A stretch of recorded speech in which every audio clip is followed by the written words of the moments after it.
Olá, sejam todos bem-vindos. Esta é a aula 7 do curso de Cálculo N1 e hoje a gente vai falar de derivada de uma função. Bem, basicamente nessa aula de hoje a gente vai definir e tentar motivacionar o conceito de derivada, e para isso a gente vai usar tanto a motivação matemática quanto a motivação física que levaram a esse conceito de derivada. Ou de quando uma função é diferenciável, né? Bem, e por final a gente vai apresentar o conceito também de derivada lateral, que vai ser bastante útil para a gente ver quando uma função tem derivada ou não, certo? Lembrando que essas aulas ela tem o mínimo de edição possível, então já vão me desculpando qualquer gaguejada, qualquer parada para tomar água ou coisa do tipo, certo? Então, sem mais delongas, vamos começar a aula. Bem, eu vou começar primeiro com a motivação matemática, né? Porque a gente veio de como nasceu esse conceito. Esse conceito ele vem de Leibniz, foi quem, estudando o coeficiente angular da reta tangente ao gráfico de uma função, definiu o que seria a derivada de uma função, certo? Então vamos tentar fazer uma motivação parecido com o que Leibniz fez, certo? Então primeiro a gente vai considerar uma curva dada pela função y igual a f de x, definida no intervalo aberto a b, e a gente vai considerar dois pontos, né, dessa curva, ou seja, o ponto x1 é f de x1, o ponto x2 é f de x2, certo? Dois pontos sobre essa curva. Então o desenho dessa configuração é mais ou menos esse, né? A gente tem uma curva aí que está em vermelho, tem o ponto P e o ponto Q. O que é que a gente vai considerar? A princípio, a gente vai considerar uma reta secante ao gráfico dessa função que passa pelos pontos P e Q. Ou seja, a gente vai considerar essa reta azul aí. Beleza? Bem, e o que é que a gente vai estudar? A gente vai estudar o coeficiente angular dessa reta secante, né? Bem, e se você se lembrar lá da geometria analítica, se a gente considerar esse triângulo retângulo em M aí, o triângulo PQM retângulo em M e esse ângulo alfa, a gente sabe que o coeficiente angular dessa reta secante ela é dada pela tangente desse ângulo alfa, então, ou seja, ela é f de x2 menos f de x1, x1 sobre x2, certo? Sim, só que esse é o coeficiente angular da reta secante. O que interessa para a gente, como eu falei, é o coeficiente angular da reta tangente. Então, como é que a gente vai fazer? A gente vai transformar essa reta secante, lembrando que o coeficiente angular é esse, numa reta tangente, né? Ou seja, é uma reta que passa pelo único ponto, uma reta que encosta no gráfico dessa função em um único ponto, certo? Então, vamos procurar estudar o coeficiente angular da reta tangente nesse ponto P aqui. Então, como é que a gente vai fazer para tornar essa reta secante numa reta tangente? Bem, a gente vai fazer o seguinte, a gente já tem essa reta secante, então o que é que a gente vai fazer? Aproximar esse ponto P, esse ponto Q desse ponto P, né? Porque se a gente fizer essa aproximação, olha, a reta fica secante, mas já corta um pedaço menor. Corta em dois pontos ainda, mas já é uma coisa mais próxima da tangente. Então a gente vem aproximando esse ponto P o ponto Q desse ponto P, e perceba que aqui a reta já está quase tangente, né? Então o que a gente precisou para fazer a reta secante virar uma reta tangente? A gente aproximou esse ponto P desse ponto Q, ou seja, a gente aproximou aqui as abscissas x1 e x2, certo? E a ideia de aproximação, a gente já tem esse conceito da ideia de aproximação. E qual a ideia de aproximação nos remete? Exatamente, nos remete a limite, certo? Então, quando o ponto Q estiver bem pertinho do ponto P, a gente vai ter a reta tangente no ponto P, né? E a reta tangente no ponto P a gente consegue calcular esse coeficiente angular, né? E como é que a gente calcula esse coeficiente angular? Bem, o P não tem que estar bem próximozinho do Q, né? E o P, e se aproximar, é a ideia do conceito de limite. Então, o coeficiente angular nesse ponto P, ele vai ser o limite de quando x2 se aproxima de x1, né? do coeficiente angular que a gente já tinha da reta secante, né? Só que quando a gente tomar esse limite, a gente vai estar transformando a reta secante numa reta tangente, né? Então o coeficiente angular dessa reta tangente vai ser x2 menos x1, f de x2 menos f de x1, sobre x2 menos x1, à medida que esse x2 vai se aproximando de x1, né? Que se vocês repararem pelo desenho que a gente fez, à medida que x2 vai se aproximando de x1, a reta secante vai se transformando na reta tangente. Beleza? Então, essa foi a motivação de Leibniz para criar a derivada. Então, vou dar só uma arrumada nesse limite para chegar mais próximo da definição de derivada. Tem livro que já vai definir a derivada no ponto x2 como sendo esse limite aqui, certo? Em alguns livros vocês já vão encontrar isso. Mas só que dá para dar uma arrumada e a gente ficar com esse limite, uma alternativa para esse limite, né? Como é que a gente vai fazer? Guarda bem esse limite e o que é que a gente vai fazer agora? A gente vai fazer agora h como sendo x2 menos x1. Bem, se h for x2 menos x1, eu posso escrever x2 como x1 mais h, e você perceba que à medida que x2 se aproxima de x1, o valor de h vai se aproximar de zero, certo? Então, aquele limite lá do coeficiente angular, a gente pode escrever como sendo o limite de quando h tende a zero de x1 mais h menos f de x1 sobre h, certo? Esse h, em muitos livros, ele vai trazer esse h como sendo a variação, né? O limite da variação de f de x e de f de x mais 1 menos f de x1, certo? Então, muitos vai trazer como sendo a variação, certo? Então, veja bem, aí com esse conceito, a gente, com essa definição e essa motivação aqui, a gente chega à definição agora do que seria a derivada da função num ponto x0, né? Então, seja f uma função definida no intervalo AB, aberto AB, e x0 um ponto desse intervalo, certo? Diremos que f é diferenciável no ponto x0 quando existe esse limite, quando existe o limite de quando h tende a zero de f de x0 mais h menos f de x0 sobre h, certo? Esse limite ele tem que existir e ser infinito. Então, se esse limite existe e é infinito, a gente diz que a função é diferenciável no ponto x0, certo? E é justamente dizer que nesse ponto x0, o gráfico da função ela admite uma reta tangente, né? Dá para você desenhar uma reta tangente do gráfico, do gráfico da função nesse ponto x0, certo?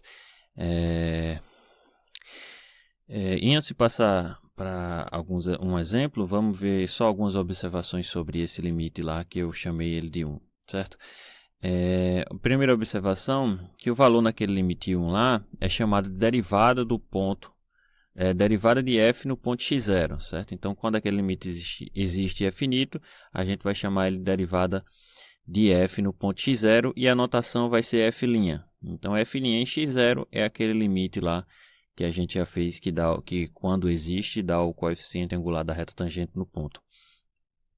Uma segunda observação, veja que o conceito de diferenciabilidade, né, de uma função ser diferenciável, é um conceito pontual, né? Então, você só dá para investigar derivada em um ponto lá dado, certo? Mas aí a gente vai dizer que f é diferenciável no ponto, né? Porque especificamente no ponto. Mas quando eu estiver falando f é diferenciável, então significa que f é diferenciável em todos os pontos do intervalo AB, certo? Então, se eu falar f é diferenciável, eu já estou admitindo que f tem derivada, tem derivada em qualquer ponto do intervalo AB. E uma outra observação que a gente já vem comentando e já foi justamente a motivação, é que f' em x0, quando existe, ela representa o coeficiente angular da reta tangente ao gráfico, né, da função y igual a f de x no ponto x0, y0.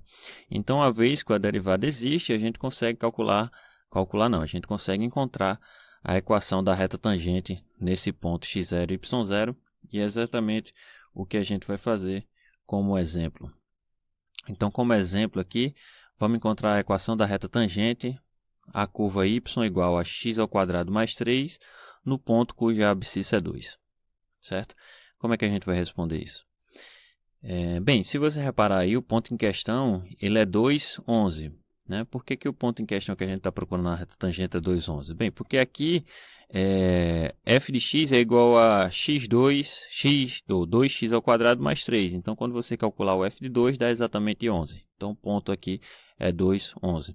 Bem, e se a gente lembrar lá da geometria analítica, a gente vai ver que a equação de uma reta que passa no ponto, ela é y menos y ponto, y menos y no ponto igual a m, né, que é o coeficiente angular dessa reta, x menos x no ponto. Bem, mas aí a gente acabou de ver que como a gente está procurando a reta tangente do gráfico dessa função, a gente tem exatamente quem é esse coeficiente angular. E esse coeficiente angular é justamente a derivada da função nesse ponto 2. Então, como é que a gente calcula a derivada dessa função no ponto 2? Então, é simplesmente calcular o limite de f de 2 mais h menos f de 2 sobre h quando h tende a zero. Certo? Então, se você, fazendo um pouquinho de conta aqui, substituindo x por 2 mais h, e lembrando que f de 2 é 11, a gente chega que essa expressão aqui, ela é simplesmente o limite de 2h mais 8 quando h tende a zero. E quando h tende a zero aqui, o resultado disso vai ser 8. Então, ou seja, o coeficiente angular da reta tangente no ponto 2, né, no ponto x0 igual a 2, é 8.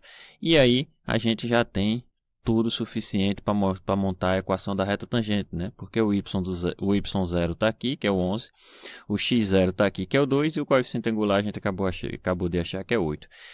Portanto, a equação da reta tangente fica com essa configuração, e só dando uma arrumada, a equação da reta tangente no ponto x igual a 2 vai ser 8x mais 3. Beleza? Mas essa foi a motivação matemática feita por Leibniz para criar esse conceito de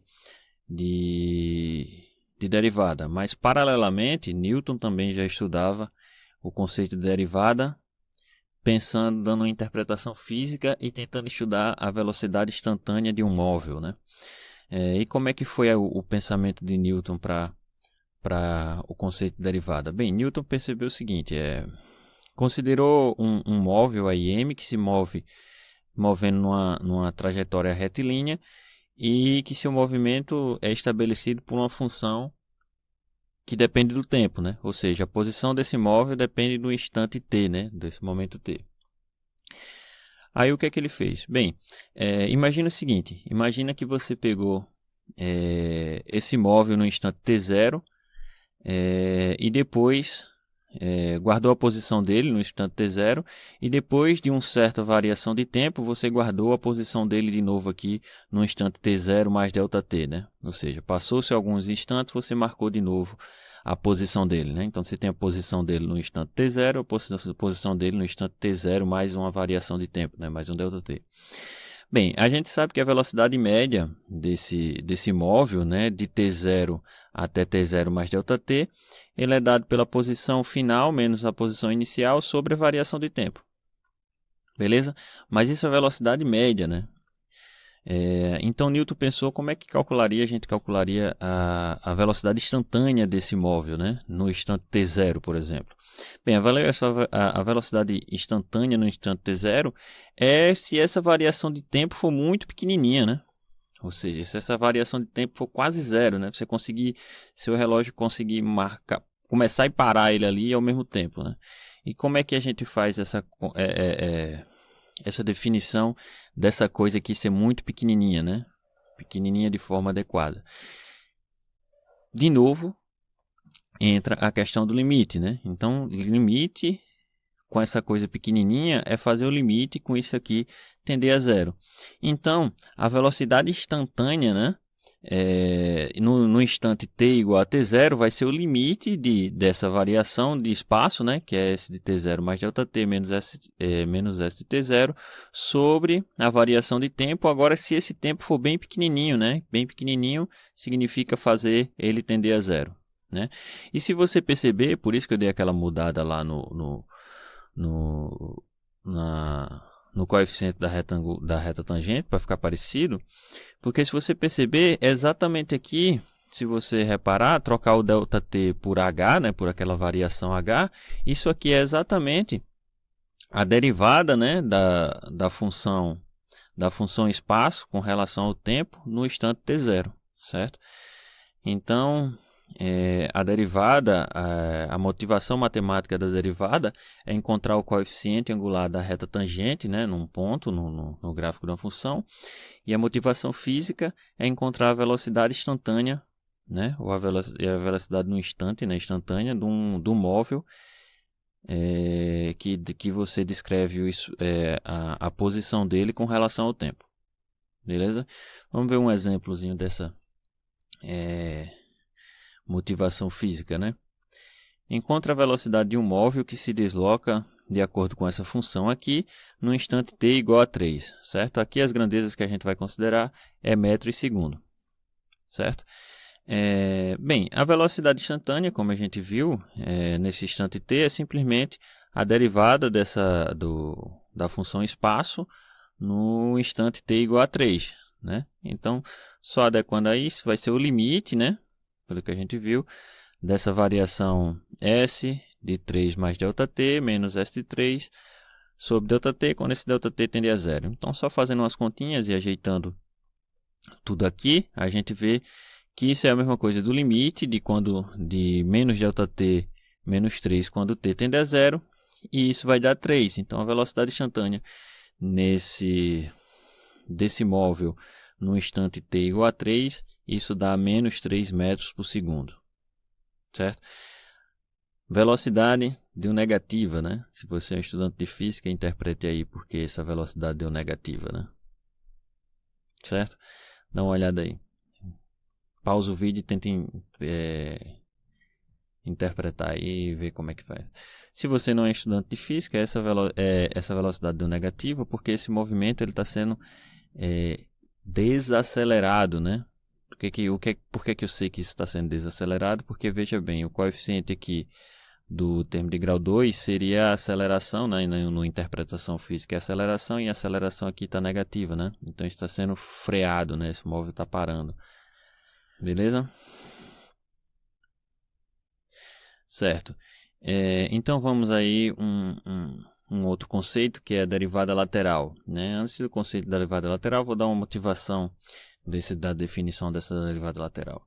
Vamos a um último exemplo aqui de calcular a derivada, que a gente vai considerar a função f de x igual ao módulo de x, e a gente vai investigar a diferenciabilidade dessa função no ponto x0 igual a zero, certo?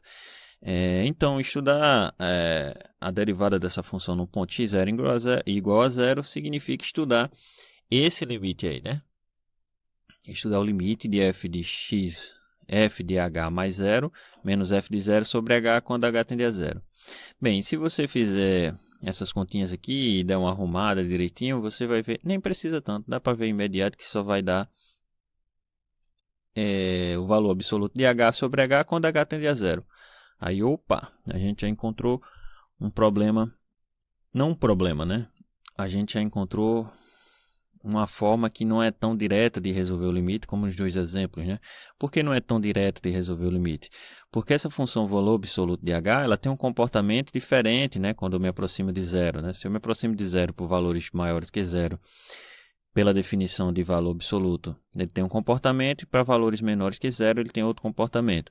Então, ou seja, a gente vai ter que estudar os limites laterais para poder estudar esse limite como um todo, certo? Então, vamos estudar os limites laterais. Primeiro, vamos ver qual é o comportamento desse limite quando o x se aproxima de zero pela direita, né?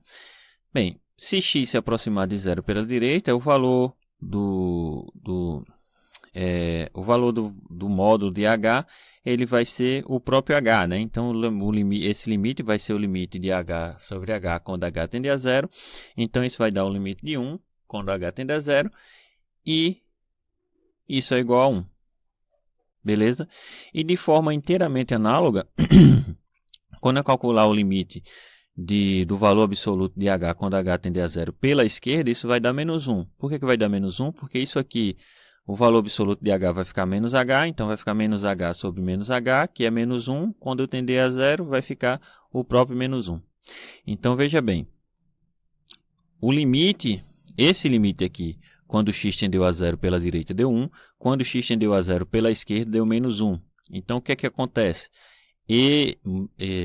esse limite aqui, ele não existe, ou seja, esse limite que iria definir a derivada da função módulo de x no ponto igual a zero não existe. Se ele não existe, então, portanto, essa função não é diferenciável no ponto x igual a zero. Por que essa função? Tem uma interpretação geométrica também dessa função não ser diferenciável no ponto x igual a zero. Por que essa função não é diferenciável no ponto x igual a zero? Se lembre que a derivada está associada a encontrar a reta tangente em cada ponto do gráfico da função, né? No ponto x igual a zero da função módulo de x, você não consegue definir uma reta tangente ali. Por que você não consegue definir uma reta tangente? Porque se você reparar, para definir uma reta tangente, assim intuitivamente, essa curva ela tem que ser suave, né? Ou seja, ela não pode ter mudanças bruscas no seu gráfico, né? Na sua linha, na curva que define ele não pode ter mudanças bruscas. E mudanças bruscas aqui significa bicos, né? Ou coisas que mudam repentinamente, que meio que quebra, né? Como se fosse uma quebra e mudasse ele de lugar, né? Você pega um arame e entorta ele com um alicate, né? Se você entortar o arame com um alicate, ele fica um bicozinho bem certinho, né? Então aquilo ali não é suave, né? Você não encosta naquilo ali. Você não dá para passar uma reta ali sem perceber aquilo, né? Você sempre vai perceber aquela mudança brusca, né?